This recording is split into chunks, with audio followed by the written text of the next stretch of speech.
Real talk. If you have been investing for a while and there is a little voice in your head going, "Am I even doing this right?" I want you to take a breath because this one is going to make you feel a whole lot better. Here's the honest truth that took me way too long to learn. The money I made investing was not because I'm some kind of genius. Honestly, the market did the heavy lifting. What actually held me back was 5 very human habits, 5 mistakes that had nothing to do with being smart or rich, and everything to do with being, well, a normal person with emotions. So today I'm going to walk you through all 5, with the real data behind each one, so you can skip the years of learning them the hard way like I did. Because here's the thing, and I'm going to say it a bunch today, investing is not about being brilliant, it is about not tripping over your own feet. Let us get into it. So the first thing, and I'm starting here on purpose because it is the foundation everything else sits on. Do not invest money you cannot actually afford to lose. I know, it sounds obvious, but so many of us get excited, we feel confident, and we end up putting in money we genuinely need, next month's rent, the emergency fund, and it feels totally fine, right up until it is not. Because here is the reality of the market. It falls, and it does not fall gently. The dot-com crash cut the market roughly in half. 2008 took even more than that. COVID dropped it about a third in a matter of weeks. These are not once-in-a-lifetime freak events, they show up every few years, guaranteed.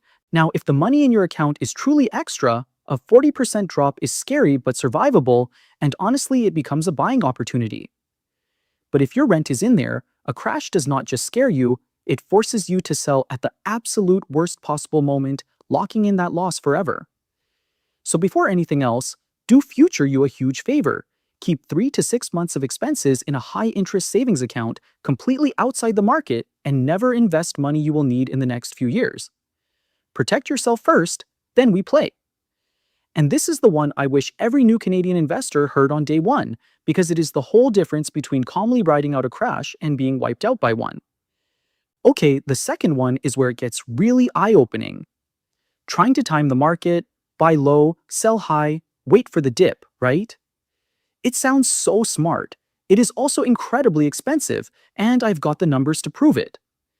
JP Morgan looked at a 20-year stretch of the market and found that if you just stayed invested the entire time, you did great. But if you missed only the 10 best days in that whole 20 years, your final result got cut roughly in half. Miss the best 30 days, and your gains basically vanish. And here's the part that gets me every single time. Those best days almost always happen right next to the worst days, usually within about 2 weeks.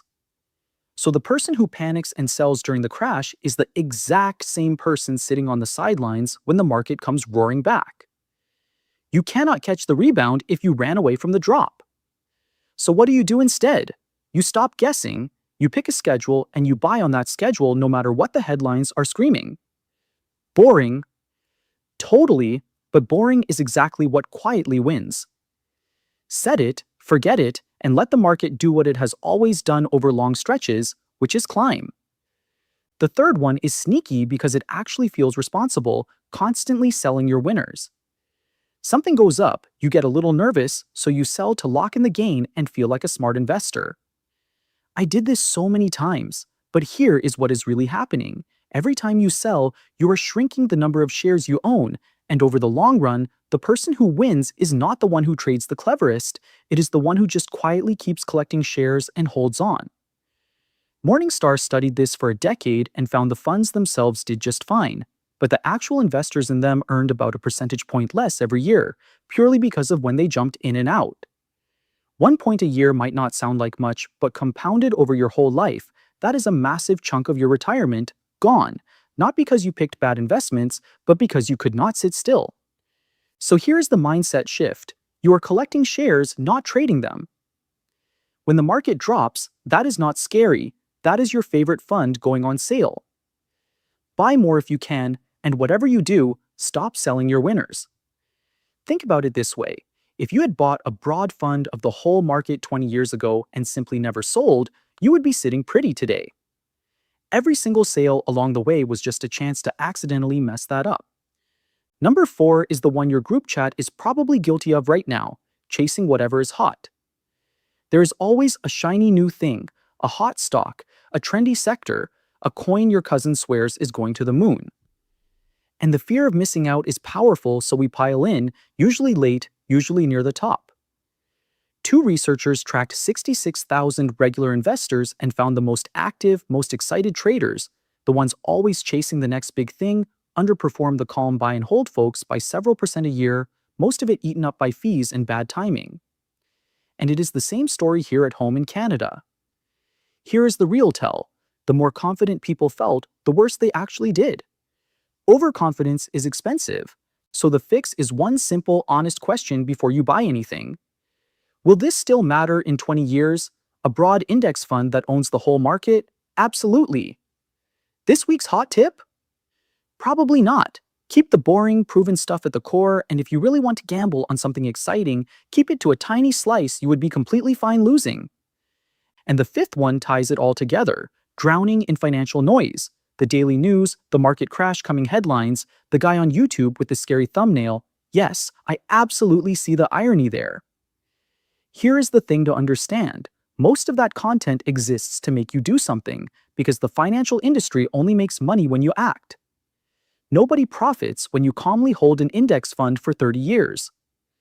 So consider who has already figured this out.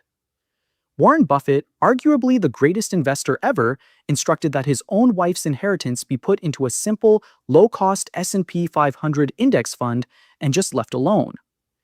He even bet a group of hedge funds that they could not beat that boring index over 10 years, and he won comfortably, the index roughly tripling their return. And the SPIVA scorecard, and yes, there is a Canadian one, keeps showing that the large majority of professional funds fail to beat the index over time. If the pros with all their information and their teams cannot do it, scrolling market news at midnight is not going to help you either. So tune it out. Turn off the forecasts, set up an automatic contribution into your TFSA, and go live your life. That one boring move beats every hot take out there, including, honestly, half the ones you will scroll past on this very app. Now step back for a second, because here's the beautiful part. All 5 of these are really the same thing wearing different masks. Risking too much, timing, selling, chasing, and obsessing over the news, every single one is just your emotions trying to talk you into doing something, when the winning move is almost always to do nothing. The moment you accept that you cannot outsmart the market, and the great news is you do not have to, this whole thing gets so much simpler. So let me hand you the 5, flipped into what to actually do. 1. Only invest money you will not need soon. 2. Do not time it, buy on a schedule. 3. Stop selling your winners, keep collecting shares. 4. Ignore the hot tips and stick to the broad market. 5. Tune out the noise and automate it. And here's a little motivation to leave you with: an extra $150 a month, less than a lot of us spend on stuff we will not even remember, invested for 20 years at a reasonable return, can grow to somewhere around $90,000. The magic was never a genius trade. It was just not quitting. That is genuinely it. No secret and no magic stock. Just an ordinary Canadian who refused to get in their own way. So here is what I want for you. Stop trying to be the smartest investor in the room and start being the calmest one. Because honestly, that is the person who actually wins. If this took even a little of the stress off for you, do me a favor and smash that like button so it reaches another Canadian who has been overthinking their money, and hit subscribe if you want it explained like this, honest and hype-free. Now go automate one contribution, then close the app and go for a walk. Future you is counting on the calm moves you make today.